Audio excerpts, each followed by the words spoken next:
बिस्मिल्लाहिर्रहमानिर्रहीम। मैं हूं वैद वासी और आप मुझे देख रहे हैं मेरे अपने यूट्यूब चैनल सवाल तो बनता है। आज बात करते हैं एक बड़े इंपॉर्टेंट टॉपिक के बारे में, G20 समिट के बारे में।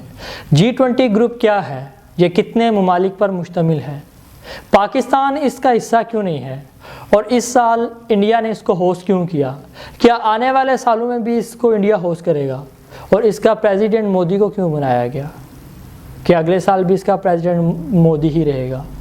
प्राइम मिनिस्टर मोदी के अलावा और कौन कौन इसका प्राइम मिनिस्टर बन सकता है। G20 की शुरुआत कब हुई, बाकी ममालिक और पूरी दुनिया में G20 का क्या फ़ायदा है, आज मैं आपको सब बताऊंगा।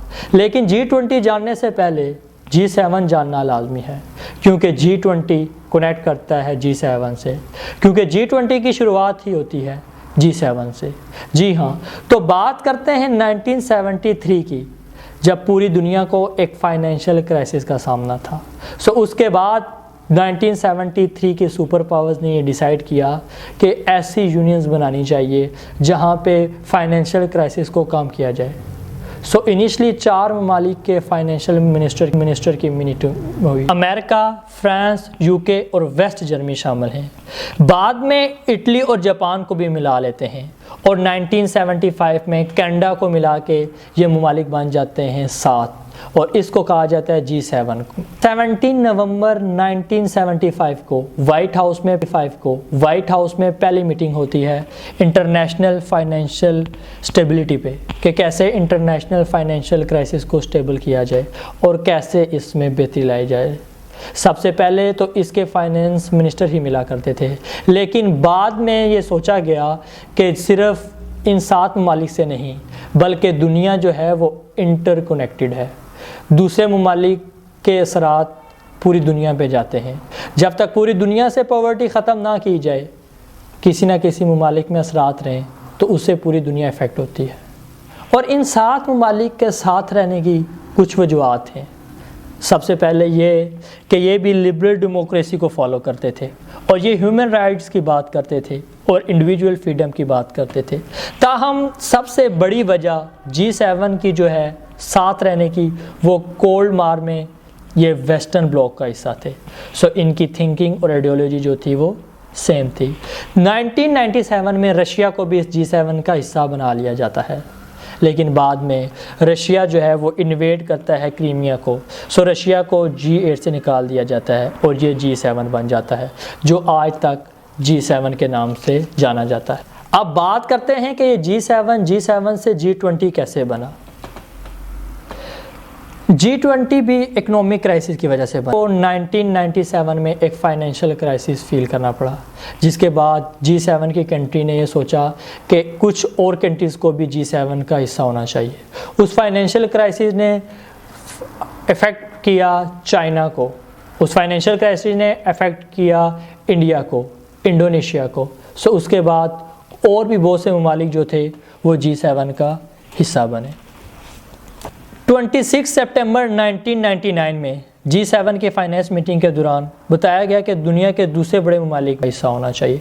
मुख्तलिफ रीजन से कुछ कंट्री सेलेक्ट करके G20 का हिस्सा बनाए गए।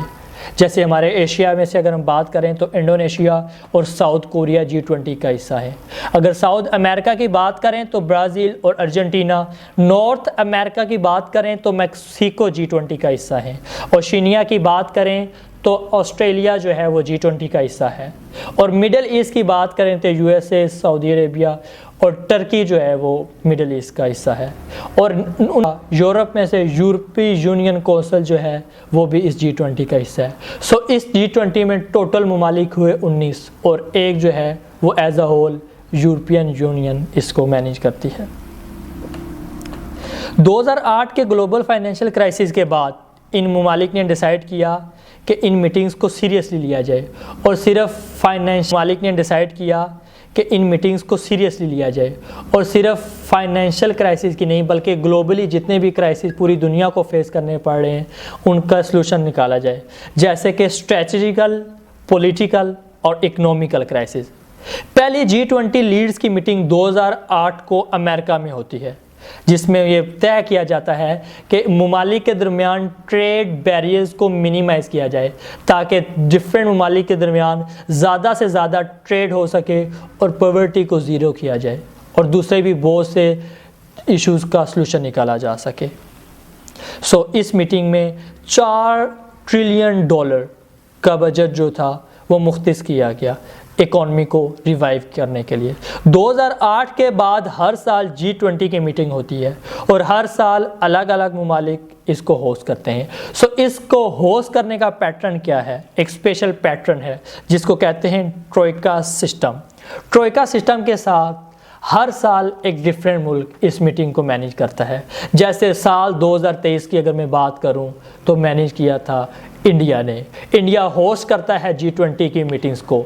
लेकिन उससे पहले मैं आपको बताता हूं कि ट्रोइका ट्रायंगल क्या है। ट्रोइका ट्रायंगल क्या है जिसमें 3 ममालिक को एज अ होस्ट कंसीडर किया जाता है। इन सालों की ट्रोइका ट्रायंगल में आते हैं इंडोनेशिया। इंडोनेशिया ने मीटिंग को होस्ट किया था 2022 में। 2023 में होस्ट करता है इंडिया और 2024 में G20 की मीटिंग होस्ट करेगा। सो ये 3 ममालिक को हम कहेंगे ये एक ट्रायंगल में आते हैं और इस ट्रायंगल को नाम दिया गया है ट्रोइका ट्रायंगल। सो 2012 से मैं बात करूं किस मुल्क ने कब होस्ट किया था। 2012 में होस्ट करता है पहली मरतबा मैक्सिको G20 को।